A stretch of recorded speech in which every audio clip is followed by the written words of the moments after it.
Russell Wilson is a better quarterback straight up right now than Justin Fields is. But is it crazy if I think Justin Fields fits what the Steelers have a little bit better?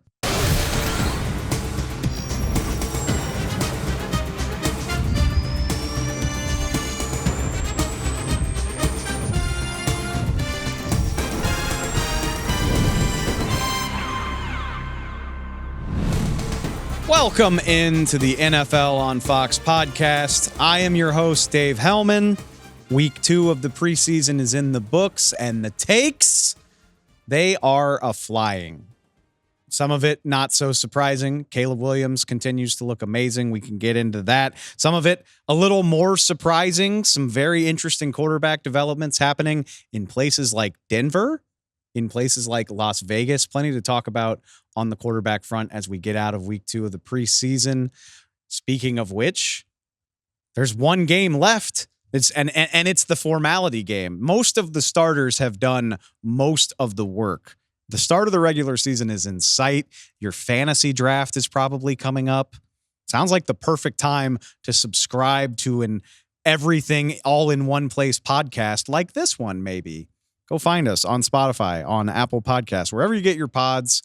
We are with you for the whole season. And if you're late to the party, that makes total sense. But like I said, kickoff just a little more than 2 weeks away. It's really starting to feel like the real deal now. And we are going to get into all of that. Some news, some notes from around the league. Patrick Mahomes is throwing behind the back passes in real game environments now, as if you needed another thing to worry about with the Kansas City Chiefs. Our own Henry McKenna actually wrote about it on foxsports.com if you feel like going to look that up. So much coming out of the weekend and as we head toward these third preseason games. Also, a fun show today because we're going to talk about guys facing the most amount of pressure. We've talked about unsung teams, talked about overlooked people. Not the case on today's show. We're going to talk about some of the players facing the highest expectations and the most pressure in 2024. And I'm going to do that with the help of a good friend of mine, Fox Sports reporter, my guy, Greg Auman, joining the show. Greg, how we doing today? First time on the show in the second season. How we doing? Doing well, Dave. Thanks for having me. Hope you're doing well. All right, so I alluded to it. It's a jam-packed weekend, and so much of the focus is going to be on the quarterbacks in the preseason anyway because it's the easiest thing to evaluate. But it does carry that much significance, and I guess we shouldn't be surprised. I didn't even know the Washington Commanders needed to name a starting quarterback. Right. I kind of thought Jayden Daniels got that job when they drafted him, but Dan Quinn making it official on Monday afternoon. Jayden Daniels, he's been phenomenal through 2 preseason starts. I'd be surprised if we saw him again before the start of the regular season, but he's officially the starting quarterback for the Commanders. How shocked were you by this development? Not very shocked. He and Caleb seem like the two you could go ahead and pencil in as from the get-go starters. Drake May probably a little bit more intrigued there. I think they even asked Dan Quinn if he had told the players. He's like, yeah, I'm pretty sure they had already figured it out. So not a shocking development here, but you put a number 2 overall pick into somebody kind of like CJ Stroud a year ago. You want to get that guy on the field as soon as possible. I equated it earlier today to the coach who holds up the number 1 for the extra point in the obvious extra point situation. Right. Like, yeah, coach, we just tied the game. Of course, we're going to kick the extra point. Like, I guess maybe it's a big moment for Jayden Daniels to have this announced publicly. It is very exciting. And like I said, through 2 games, he's gone against the Jets and the Dolphins in preseason. Looks, if Caleb Williams wasn't lighting the world on fire with his heroics in Chicago, I think we'd be talking a lot more about how good Jayden Daniels has looked through 2 games. Yeah, and he'll be here in Tampa. I'll actually get to see him in his debut. They open against the Bucs, whatever it is, 18, 19 days from now, I guess it is. So looking forward to that and a big first test for him on the road. I don't know what expectations will be for him in Washington in terms of how much better they get. But it's nice to see you put a number 2 overall pick into somebody. The most important thing you do this year is watch him develop and become the face of your franchise. On a much less exciting note, maybe just as obvious, but less exciting, Gardner Minshew also officially named the starting quarterback in Las Vegas after their loss to Dallas on Saturday night. I don't have a take on this. I said last week that the Raiders are a surprisingly good football team if you don't look at the quarterback position, but ultimately it is the most important position in football. I don't have high expectations for Vegas, but Gardner Minshew did lead the Colts within a game of the playoffs, so crazier things have happened, I guess, but I'm not sure this one moves the needle as much as Jayden Daniels getting announced as the starter. Yeah, I don't know that there were people that passionate about Aiden O'Connell getting a better shake there in Vegas. Minshew, I think if he does what he did last year in Indy, was a game over 500 as a fill-in starter for Anthony Richardson last year. If he does the same kind of thing, he's got Devontae Adams to throw to. Certainly didn't have that in Indy.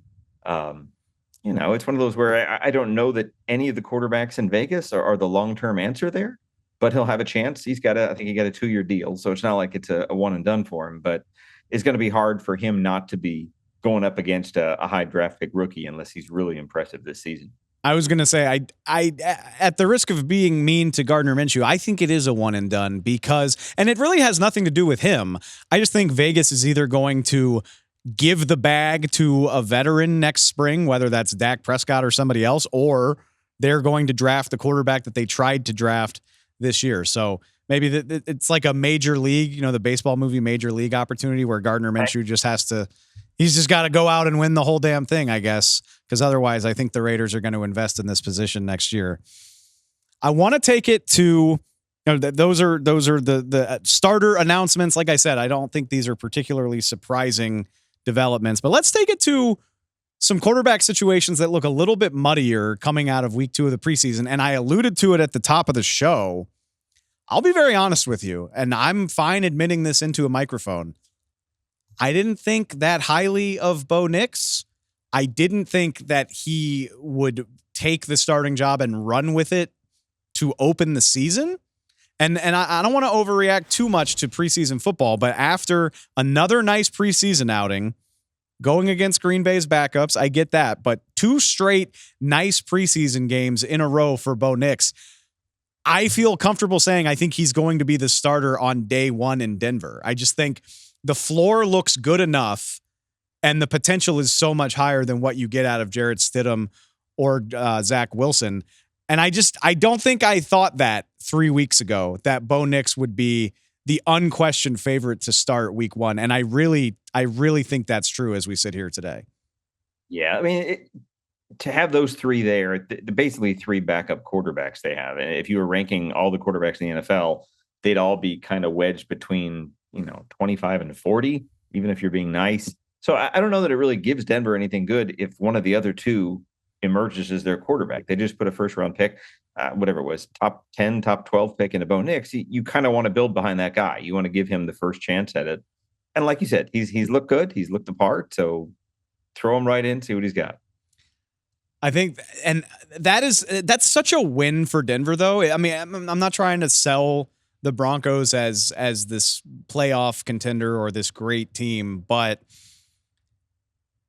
even if he's going to be good in the long run, and your rookie year is not going to dictate your career, but it's disappointing to have to sit a rookie quarterback, especially if you don't have a proven guy ahead of him. Like maybe the sting of not playing Michael Penix Jr. is lessened by having a quality quarterback in Kirk Cousins. But if Bo Nix hadn't been ready to beat out some journeymen, it's not the end of his career, but it's definitely disappointing. So I do think it matters for Denver to start the evaluation process as quickly as you can and just see how far Bo Nix can take it and run with it. Oh, yeah. Well, and out of these 6, I mean, these are 6 guys that are going to be evaluated against each other for their careers. We've already seen McCarthy. He's done for the season. Penix won't play unless something goes badly wrong in Atlanta. Drake may or not be the immediate starter. So Bo Nix is this is kind of pole position kind of thing, but he'll start the year as the 3rd highest expectations among the rookies, just because he's a guy that'll step in and start from day 1. Maybe Drake May ends up doing the same thing, but I think that helps him in that he wasn't necessarily the highest hype guy in this class out of these 6, but he'll get a chance to jump in right away. He's got some good guys to throw to, has an offensive minded head coach who should be able to help him out. And you wonder how quickly it'll take. Let's take it over to the most talked about 9-3 football game I think has ever happened. Like if you watched the Steelers play the Buffalo Bills, like if you watched the whole thing, God bless you. Because it's our job to do that, but if you're doing it for fun, you're dedicated to the game, because not a pretty outing. Russell Wilson and Justin Fields both get 5 possessions. Mixed bag. I don't think you can dog Russell Wilson too much for a forgettable performance, because his offensive line wasn't all that great. Jaylen Warren leaves the preseason game with a hamstring injury. That's something to watch in the weeks to come.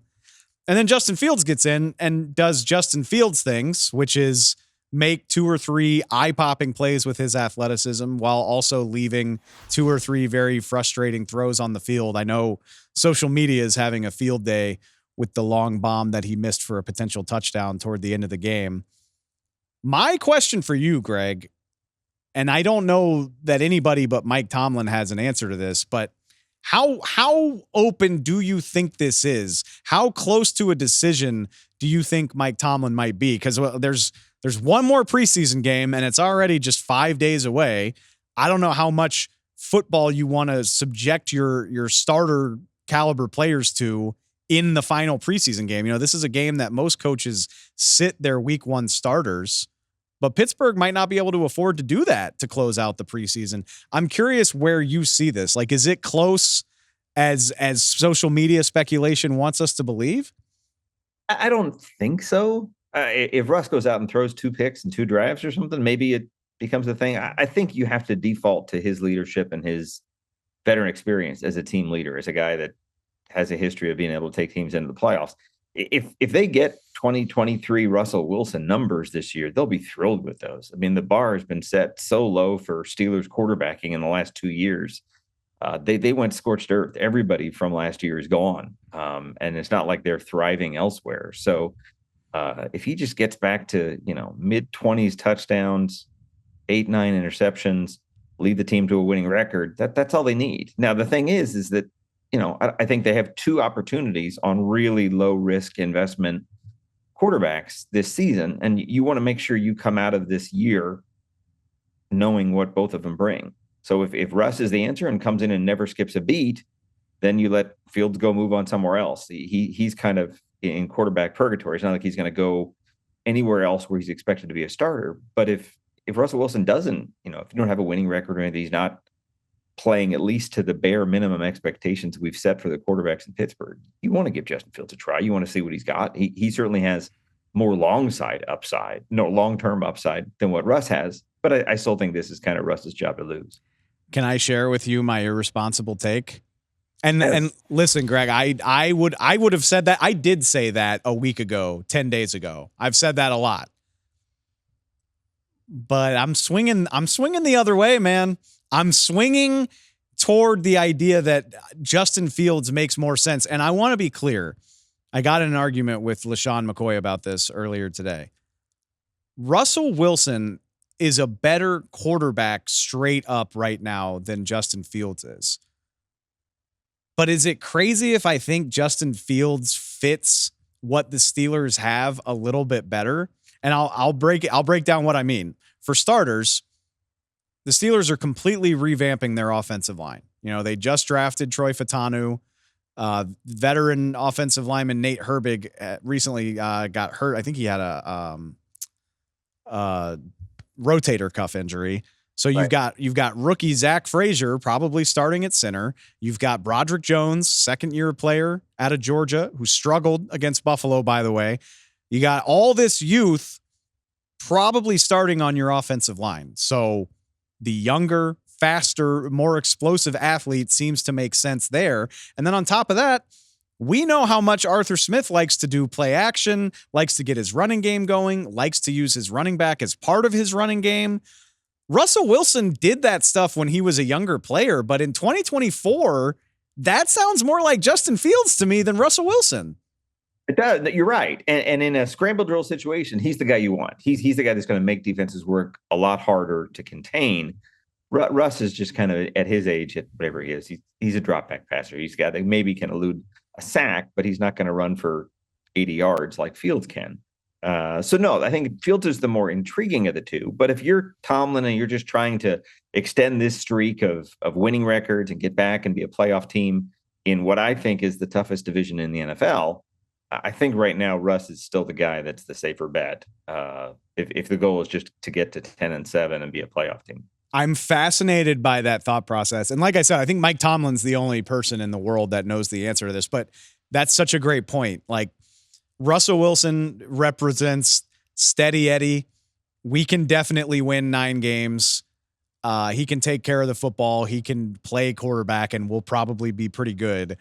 Justin Fields has more football ahead of him. The younger guy, the more athletic ability, the more upside, I guess. And I'm curious, like, it sounds very much like the Pittsburgh thing to do, to take the safe veteran option. But maybe also Mike Tomlin's sick of having, substandard, sub-amazing quarterback play. And to be clear, Justin Fields will make some mistakes and give you a lot of headaches, but maybe that upside is enticing enough. I don't know the answer. I wonder if this is even a difficult choice for Mike Tomlin to make. Right. I think Russell Wilson gives you like C+, B- NFL quarterbacking, which is worlds better than whatever grade you give to Pickett and everybody else from last year and the year before. I mean, their post-Roethlisberger quarterback world has had almost no contributions to what has been still very steady team success. So if that's what you're going for, he's the safe bet. Fields could give you better, could be the guy that was drafted and the guy that rushed for 1,000 yards and all those things, or he could be somebody who has more interceptions than touchdowns. Yeah. So I would say Russ is the safe bet right now. And then maybe, like you said, maybe Tomlin wants to, maybe he feels good about the rest of his team and will take a chance at such a crucial position and let somebody else have the first crack. I don't know. Are you going to take the guy who gives you B work every day, or the guy who's going to give you a handful of A's while also turning in his fair share of F's? Right. Some missed assignments there. I think you're right. I think, like, when I lay it out like that, it sounds very Pittsburgh to just roll with Russell Wilson, but I'm way more conflicted about this than I ever thought I would be here with 1 week left in the preseason. I can't wait to see how much of these guys we see in the final preseason game, because I think that's an interesting wrinkle too. Russ is a decade plus guy, and Fields has been in the league for 4 years himself. These are guys that aren't typically supposed to play in the final preseason game, but don't you want to see as much as you can before you have to make a decision? And the other thing I feel is that because Russ, it was such a weird contract situation with Russ, where he was getting paid by Denver, could clearly go anywhere he wanted for the league minimum salary. It's a great 1-year bargain. So I have to think wherever he went, he had some assurances like, hey, you'll be the first shot at this. Yeah, I'm sure Kirk Cousins had some assurances as well at some point when he made a decision, but I would think he got some assurances from Tomlin that he gets the first crack there. But see, and I promise we'll move on after this, but that's what makes it so fun to me, Greg, is Mike Tomlin seems like the guy who is like stoking a lot of this. Like, Mike Tomlin is the one saying it's very much a competition. It's a inconclusive study. Like Mike Tomlin loves to compete, and I feel like he's probably getting a big kick out of these guys pushing each other, whichever way it goes. Oh, yeah. And you have no loyalty to either of them. Neither of them were on your roster 6 months ago. So you need one of them to step forward and be a quarterback for you. And it doesn't really matter that much which one it is long term. A much less, as bad as the Steelers-Bills game might have been, a much less inspiring performance happened down in Houston with Daniel Jones and the New York Giants. I'm sure everyone has seen the social media clips of Daniel Jones double clutching in the end zone and throwing a pick six. Just a really brutal day. I'm not going to overreact too much, Greg, just because, I mean, it is the preseason. I don't think Daniel Jones is a great quarterback to begin with. But I think my thing with the Giants is since last fall, I have assumed Daniel Jones, this will be his last season in New York. So I don't have a new take from that. And I do think he can play better than what we saw in this preseason game, but with each passing week, it just becomes more obvious to me anyway that barring something truly miraculous, I really feel like New York is going to be in the quarterback market when this season's over. Oh yeah, and I mean, you'd be hard pressed to find somebody making more that's more wobbly as a starter in the NFL. What helps him is that the only thing behind him is Drew Lock. So there's not this imposing figure in the rearview mirror for him. But that's the one thing he didn't want to do is come back, have a cameo in the preseason and throw the worst possible interception. That's a situation where the entire stadium is telling him to either dirt it or just take a safety at least. And to throw it directly to, a DB for the easiest pick six of the day. His second pick on the other side of things in the plus end of the field, really not a better throw, not a nicer interception. So the two of them combined, whatever, goodwill he had with Giants fans is gone again. And I got to think that means there's a short leash once the season starts. It's funny. We had our buddy Ralph Vacchiano on a couple weeks ago, and I still agree with his premise that Daniel Jones only has to be mediocre to be a bargain because $40 million just isn't that much of a discount anymore. But Right. being a bargain and getting to keep your job beyond 2024 are two different things, because barring injury, Daniel Jones's contracts, like his guarantees, are done when the season's over, as long as he doesn't get hurt.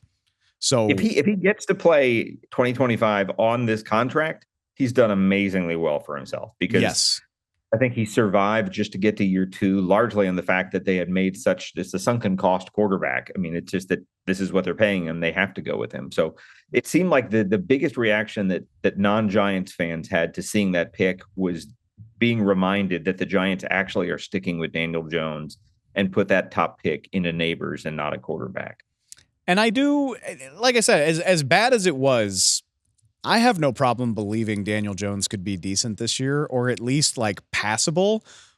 It's just that passable is not going to keep you in that job beyond this season. So that just kind of, it is what it is with the Giants, and we'll see how far they can take it with, WD-40 and duct tape, I guess, because it's kind of what it feels like it's going to be. Let's wrap it up. Quarterback news. One more team in the NFC East. Dak Prescott, not a guy that plays in the preseason these days. But Trey Lance, not going to say he lit the world on fire against the Las Vegas Raiders, but I did think he made encouraging progress in just a week. Like from the LA Rams game to the Vegas game, he looked like a noticeably better quarterback. Good enough to be the Cowboys' backup?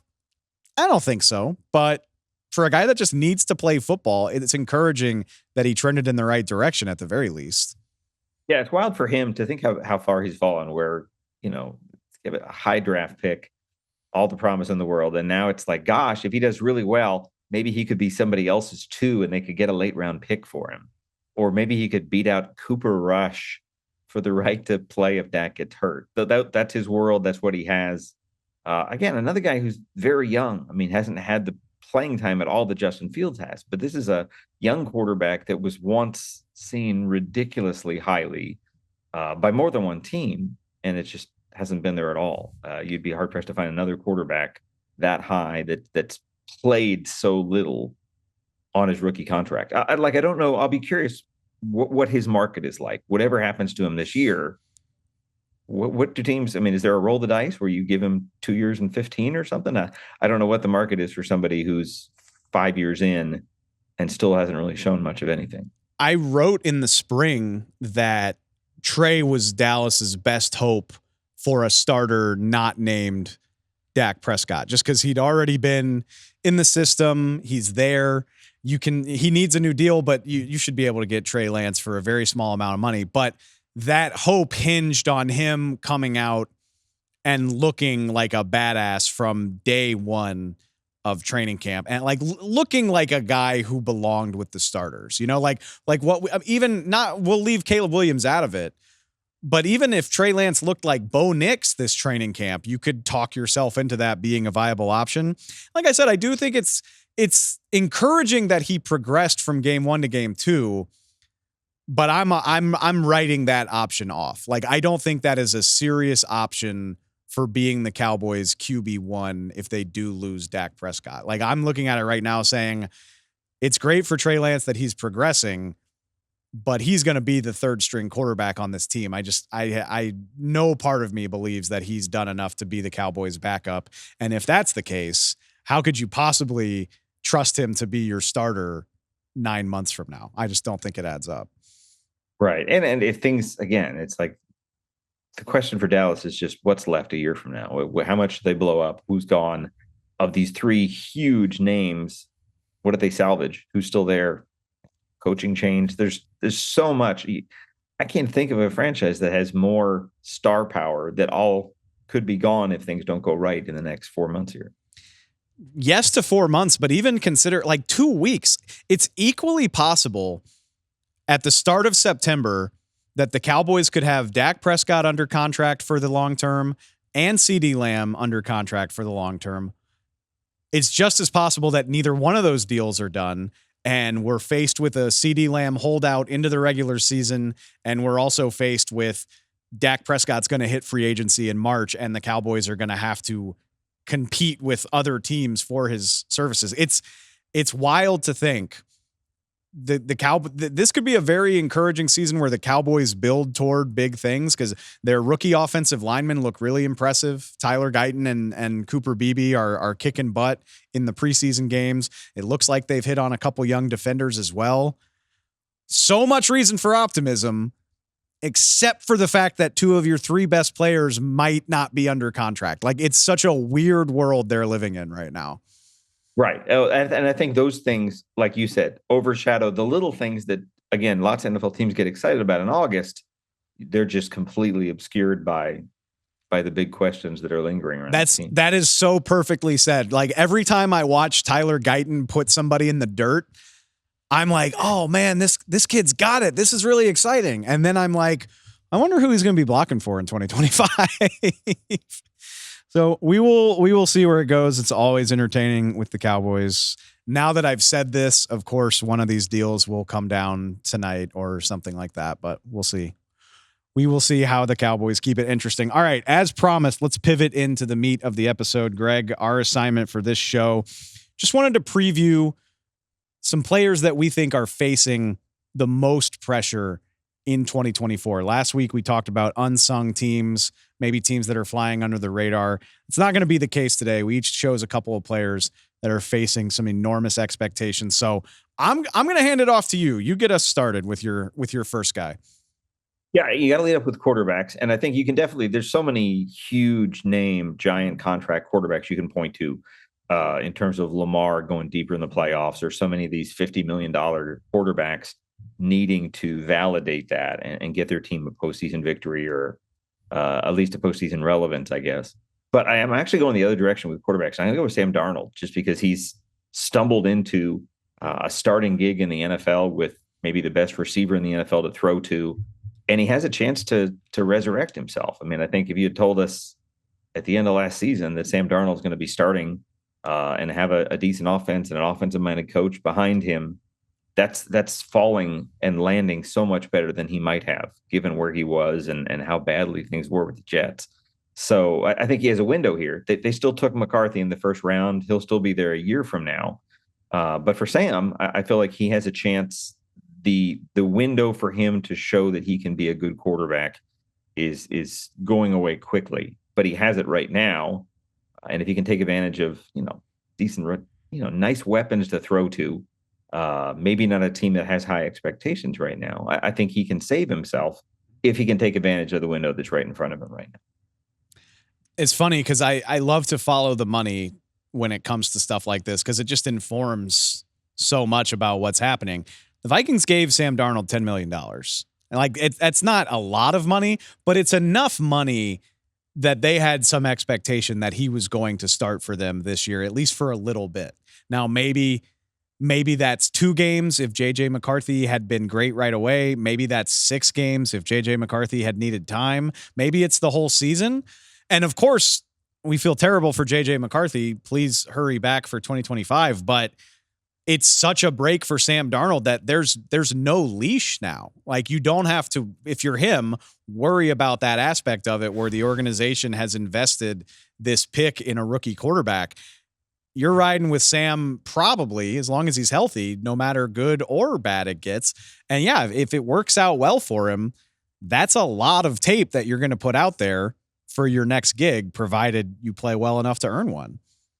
Yeah, I mean, he's the opposite. There's so many former first-round picks that have no easy path to playing time. I mean, Mac Jones and, again, maybe even Fields and Zach Wilson and all these high draft picks that need an injury to get on the field. Trey Lance as well, to our point. Trey Lance. Yeah, same thing. They would die for that opportunity. And here it is, Sam Darnold, NFL starting quarterback, really, like you said, stay healthy. He's got it for this season, probably. I mean, it's so hard to project, but you kind of touched on it a minute ago. The talent here, like the Vikings are a good team if they're getting good quarterback play. I firmly believe that. The talent on offense speaks for itself. Jefferson, TJ Hawkinson coming back from injury, Aaron Jones, really nice offensive tackles. I don't know how many household names there are on the Minnesota defense, but I know Brian Flores knows how to create chaos and does everywhere he goes. This is a team that could have a winning record if Sam Darnold's good. I don't know how much of me should believe that's going to happen. Right. Well, and the nice thing for them is that they're the fourth most interesting team in the division. I think all eyes obviously are on, I think Detroit is where it starts. Absolutely. Green Bay is right there as, at least everybody's wild card. Chicago probably as ascending a team as there is right now. And then Minnesota. So, I mean, they could be a good team and still be 6-11 in that division the way things are. But they have a chance to surprise because I don't think anyone is giving them right now a shake to be better than fourth at all in what should be one of the tougher divisions in football this year. The other interesting thing about Darnold is obviously, like, we think about these things in terms of team wins and team losses, and do you get to the playoffs? Do you not get to the playoffs? Sam Darnold is facing personal pressure for the future of his career. Like, depending on how this goes, it could be getting a starter contract next year.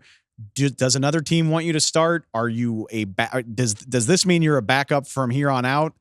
Could this go poorly enough that the league loses interest in you? Like, yes, I'm sure he wants the Minnesota Vikings to win games, but just as importantly for him, this has to go well for his future of signing contracts and getting opportunities in the NFL. Yeah, I mean, and there's definitely a model for a high draft pick guy that hadn't worked out with his original team, saving himself at whatever, 26, 27 years old or whatever he is. I mean, you look at Geno Smith, you look at Baker Mayfield. Those are guys that both got paid in a big way, basically off of one bounce back season. And then it goes the other direction as well. And if you're not careful, you're Mariota or you're Bortles or you're one of these that loses that first opportunity and never really, I mean, I guess Mariota got a half a season, but it can be done. You're just a backup and you're probably not a backup in a place where you really have an expectation of competing. You need an injury, which is what he got here. He might not get that chance again. Sam Darnold going for the Geno Smith, Baker Mayfield version of things, which I'll be rooting for you, Sam, just for the intrigue of it all. My first guy, we'll call it thank you, Captain Obvious. Didn't really have to dig deep into the bag of tricks for this one because it's Aaron Rodgers for me. Like, how few players have more on their shoulders than Aaron Rodgers. We could talk about the Jets, the longest playoff drought in the NFL right now, dating back to 2010, the biggest media market in the NFL, as well as one of the largest, most passionate fan bases in the NFL, a team that's going to be on shows like this, be in the headlines throughout the season. And then Aaron Rodgers himself, from the standpoint of keeping a job, because Rodgers himself said earlier this offseason, depending on how this goes, everybody could be out of there. Like if Rodgers doesn't perform, he might be gone. Robert Saleh is definitely going to be gone. Joe Douglas could be gone as well. So, I mean, you could be talking about organizational change in New York, and then also the legacy aspect of it. I know Aaron Rodgers, I've said this a few times this offseason. I know Aaron Rodgers has been an annoying person in the media for the last couple of years, between the darkness retreats and the various, the vice presidential campaign, the various thing, the will he, won't he with the Packers. I could go on and on and on. The guy's still one of the short list of best quarterbacks to ever do this. Like, there's not more than a small handful of guys that are better than Aaron Rodgers when he was at his peak. And I feel like if this season goes poorly, it's just a sad, forgettable way for such a great career to end. Like, a 4-time MVP limping off into the sunset, very clearly looking diminished, very clearly not looking like the guy that we remember, as opposed to if he can add dragging the Jets to a playoff appearance and resuscitating his career after an Achilles tear at the age of 40. I mean, if he plays at like a Pro Bowl level this season at his age with the injury history and all of the implications I just named, that's a huge feather in the cap to an already Hall of Fame career. So there's so much riding on this, not just for the Jets, but for how we think about Aaron Rodgers. Unfair or fair, however you want to classify it, I think it's going to be massively impacted by how he plays this year. Absolutely. I go back, 4 years ago when Tom Brady came to Tampa. And I mean, we looked at all of the end of career second chapters and how easy it is for them to be completely unmemorable. Montana with the Chiefs and Favre, bouncing around his last 3 years. And even, you go back and you think about, Franco Harris as a Seahawk and Johnny Unitas as a Charger and all these things that you had a legacy, an entire career, one franchise for so long. And you take this enormous risk when you jump to another team. And obviously Brady is the model for it, or Peyton Manning, you go and win an MVP with another team. You win a Super Bowl with another team. Rodgers, like you said, I mean, it's probably setting the bar high to think about a Super Bowl. But like you said, if all he does is get the Jets back in the playoffs, is get back and remind us who he was. I think one of the reasons he's so despised right now, and he's earned a lot of that, is that we haven't seen him throw a football in 20 months. So all we've had are vaccine stories and everything else he's done. And you forget about how exciting a quarterback it was and how amazing. And you think about touchdown to interception ratio, as good as it gets, and he'll have a chance to do that again and make us forget about all the other things that have him where he is right now.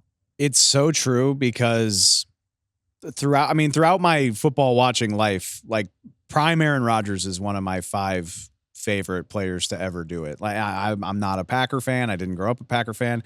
No real affiliation with them, but he was just so much fun to watch at his peak. And like as tired as I've been of hearing about him over the last 3 or 4 years, if he plays, like if this is 2021 Aaron Rodgers or 2014 Aaron Rodgers, whichever MVP year you want to use, it doesn't matter to me. If he's playing like that, the way that I will immediately push all of that stuff to the side and just be like, he's still got it, man. He's still A-Rod. It's sad, but it's very true. And if he does that in New York City, I mean, he can be the biggest story in the NFL just by getting back to who he was and taking the Jets to a team that they haven't been in a long time. Hopefully this second act lasts a lot longer than just 4 snaps. Still breathtaking how much anticipation there was for last year and how little we actually got to see. So for better or for worse, hopefully it's a much longer season for Aaron Rodgers. All right, who's your next guy under the most pressure? I'm going to go 2 together. I'm going to go to receivers. There's this huge potential jackpot class of free agent receivers, and that CeeDee Lamb could hit the open market. IU could hit the open market. Those guys both could have deals by the time the podcast is done here. But I was actually going to the next level, and 2 guys who are playing on 1-year deals and have a chance to hit the jackpot if they play it right, in T. Higgins in Cincinnati and Stefon Diggs in Houston. For Higgins, it's what he's been all along, trying to show how good he can be as a complement to Jamar Chase and maybe set himself up to be a number 1 somewhere else.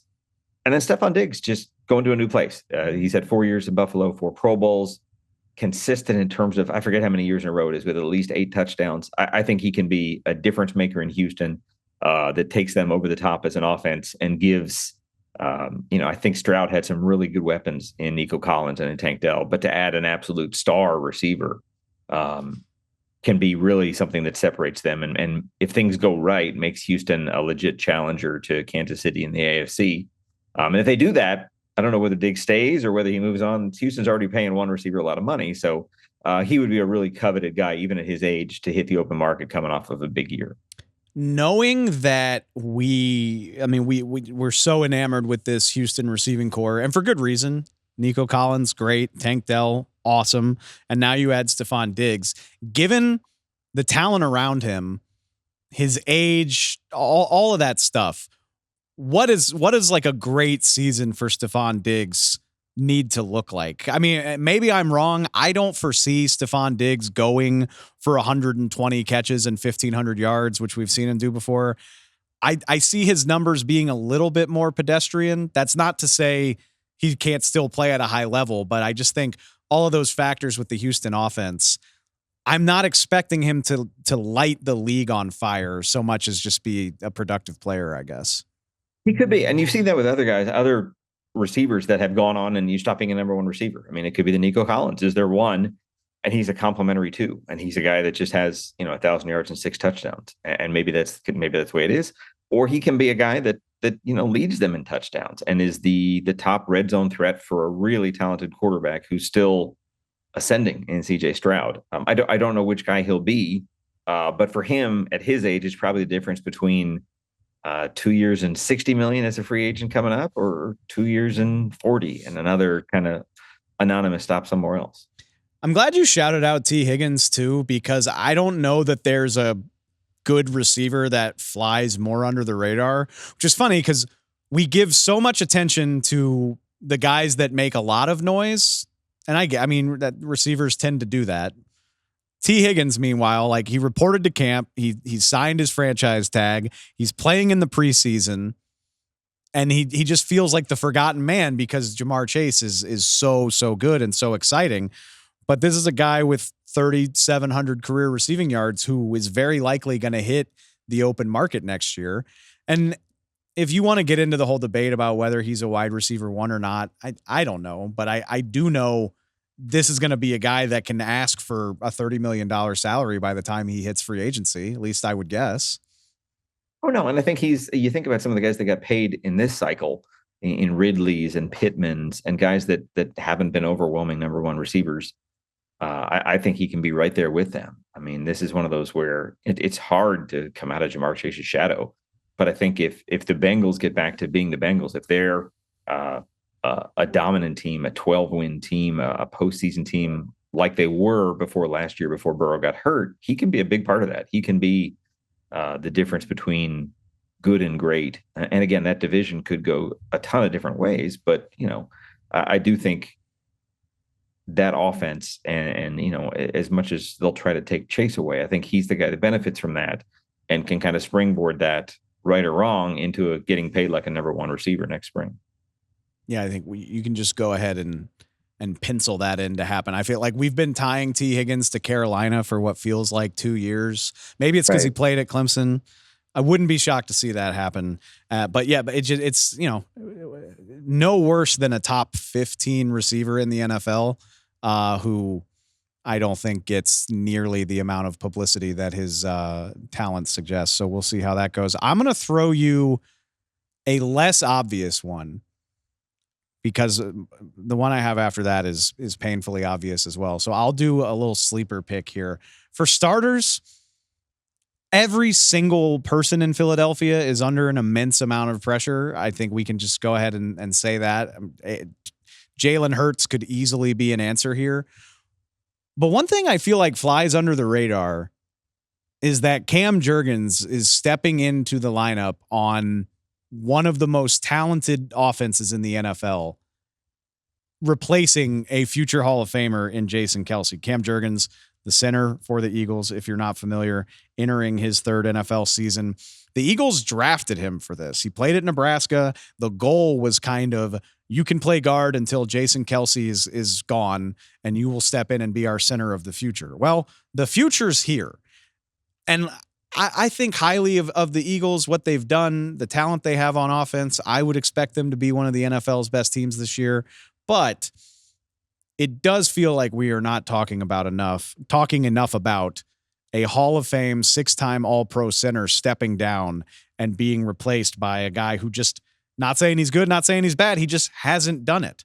And that can have obvious implications like how well do you run the brotherly shove? Sure.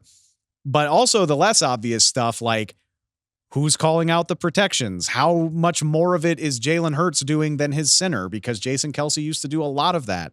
How much of a voice does Cam Jurgens have? How much of it is Jalen Hurts doing? How good at it is Jalen Hurts in terms of having total command of everything? this is more than plug and play. This is more than just asking a guy to step in there and block. It's the quarterback of the offensive line. And on top of that, it's an offense full of very accomplished, very talented, very prideful players. And I just feel there's a lot of pressure there to live up to the standard that Jason Kelce has set. And I haven't heard a lot of people talking about that. Absolutely. I completely agree with you. And it's unfair to him. I mean, if I were Kelce, again, he doesn't have to be Jason Kelce this year. He just has to be somebody that can step in and at least not make him the story, where the glaring difference in this team is that they had a Hall of Fame center before and now they have Cam Jurgens. So, I mean, I think that line is still a strong line. That offense is still a strong offense. He just has to not be so glaringly bad that he can't fit in the middle of it. And like you said, it's a high profile position, not only because you're leading that line, but because of things like the tush push and something, you think about what they do well, you're putting him right in the middle of that and expecting it to be, I'm not going to say seamless, but a transition they can handle and still stay, like you said, as one of the top, they're on the easy side of things in the NFC, but if you're not careful, you're not even first in your division, and that's where they finished last year was a good deal different from where they started last year. I'm rooting like hell for him just because there are only so many cities in the NFL where bad center play can dominate the headlines and be a real deal news cycle. Philadelphia is absolutely one of those places, between obviously Kelce's ability, but also Kelce's personality and the chemistry that offensive line has. Jordan Mailata, Lane Johnson, Jason Kelce, most of those guys have been there forever. If it isn't, and you're right, it doesn't have to be seamless, but it needs to be good. And if it's not good, that's how you wind up with a center being the focal point of an entire city's ire. And I wouldn't wish that on anybody. Definitely not Cam Jurgens. Right. And like you said, it's as much off the field and its personality as it is technician on the field, X's and O's. I mean, Kelce's beloved. Anywhere he goes, he's going to be beloved. You're not going to catch him there, but you have to be fundamentally sound. You can't be giving up pressures up the middle. You can't have bad snaps. Like you said, fair or unfair, there's a lot more attention on him than most centers. And certainly most, guys that are changing positions on a playoff team, taking over for a legend. That's not a fun deal. I'm really, really proud of us for inserting 5 minutes of center talk into the podcast.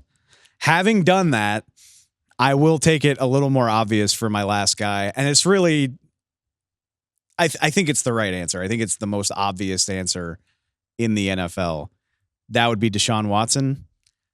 I think, if I'm being honest, I think people are reluctant to talk about Deshaun Watson because of the allegations that go along with him and the saga that landed him in Cleveland.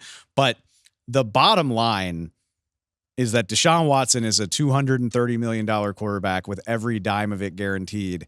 And he's the only thing missing from the Cleveland Browns being a Super Bowl contender. I was thinking about this when I was prepping for this show.